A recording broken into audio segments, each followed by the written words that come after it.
People keep asking if I'm back, and I haven't really had an answer. But now, yeah, I'm thinking I'm back. Don't call it a comeback. I've been here for years. Surprise, surprise, motherfucker! The king is back! I'm back, baby! Did you miss me? Hi guys, welcome back. I know it's been a really long break from my end for about 2 months without any notification, but that was for a specific reason. There were changes that were happening and that was very important. As you all know, change is the only constant thing in life. While it's natural to be scared of change, you should never let that fear keep you from making changes.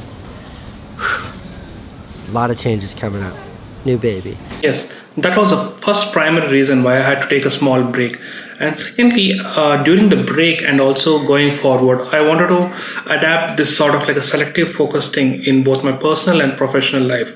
If you really ask me what exactly is the selective focus approach, this is something similar to what we do in photography. We use smaller f-stops and we use shallow depth of field to emphasize on one particular subject and sort of take away the attention from the background. The background can be distracting or this can be something like clutter. So the selective focus is a technique which is used to sort of bring emphasis to one main subject in your photograph. So this is a sort of similar thing what I wanted to do in my personal as well as professional life as well. So what I wanted to do going forward in my life is concentrate on these little things which are very important in my lives and sort of get away or dilute the attention from the distractions which are there around it. This sort of helps me in the productivity. This sort of helps in improving the quality of what I'm doing on the certain things that I'm giving priority for. So that sort of was one thing which I wanted to highlight. And if you really ask me, is filmmaking, is photography, is things around this YouTube channel my primary importance? Yes, it definitely is. And that's why I'm back and I have quite a lot of things lined up now. And over this past 2 months, I spent quite a bit of time planning for what I have to do on this particular channel. And I know this is sort of my second update regarding what I want to do in this channel, but the last time I couldn't spend too much time on executing it, but this time the plan is in place and I know what are the type of videos that I need to do. I know what are the type of reviews that I want to do on this particular channel. So everything is set up and it's just like it'll get started going forward from now. Secondly, though I was silent on the photography aspect or taking up any projects, one thing that I actually spent time sort of passively was this particular book from Creative Nature Photography. So for those of you who don't know, I'm part of this nature photography group or forum called Creative Nature Photography.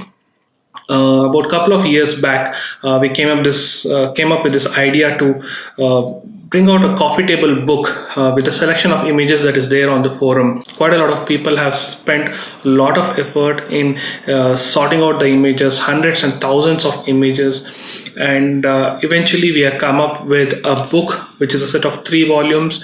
It has more than 200 images and the book was launched late last month and it was a huge success and it was a limited edition book.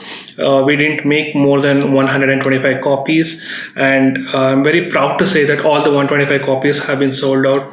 The book was printed on a fine art quality paper and it's like a massive book with a very high quality printing in them.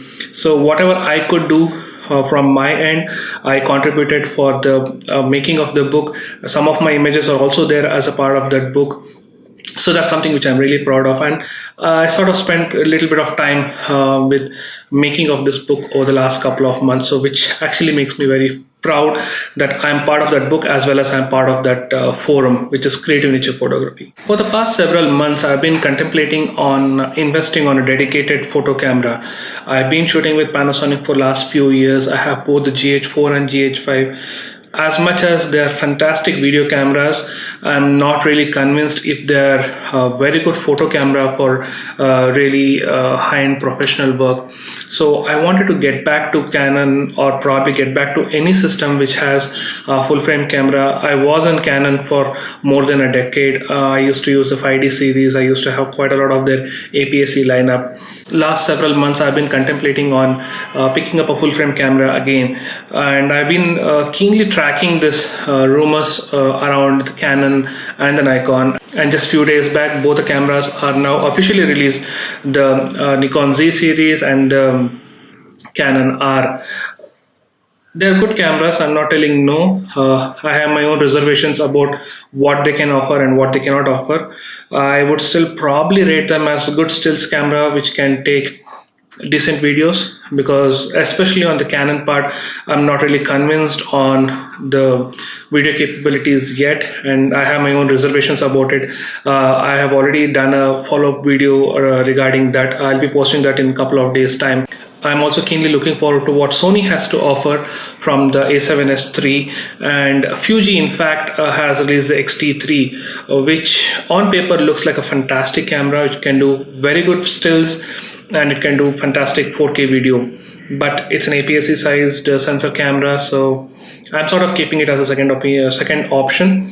But one thing for sure is that Fuji is coming up with a affordable version of their medium format camera. So all these announcements are coming later on in this month, and one really big announcement that I'm looking forward to before making the big jump is what does Panasonic has in store, because Panasonic is planning to come up with this full frame mirrorless camera, and I'm really interested in seeing like what is that they can do with this particular camera, because they've been a big name in the micro four third market, and this particular two cameras which I own, the GH4 and GH5, are like something like I would sort of rate it as the best 4K video cameras in this price segment, and also the features that they can give.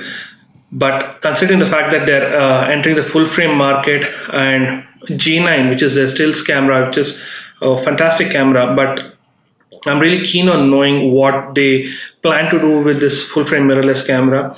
I'm pretty sure it won't be coming out into the market until early next year. I'm sort of okay to wait for that much period of time, until and unless the specs or something, the anticipation dies down pretty quickly on the Panasonic. I might make a jump to the other system, which is the Sony or probably Nikon or Canon. So let me see what I make up my decision, especially with regard to these cameras. And I would like to know from your end, what are your first thoughts, and what is that one particular camera or the system which has been recently announced which sort of impressed you? So that's pretty much it. And as I told you, I have lined up quite a lot of videos already for you guys, a lot of reviews which are happening, and a lot of how-to videos, a lot of tutorials. And so let's not waste time on all these live updates and things like that. Let's get going. I'll be catching you back again with a lot of new videos in the coming weeks. So until then, take care. Lastly, remember one thing: don't be better, be different.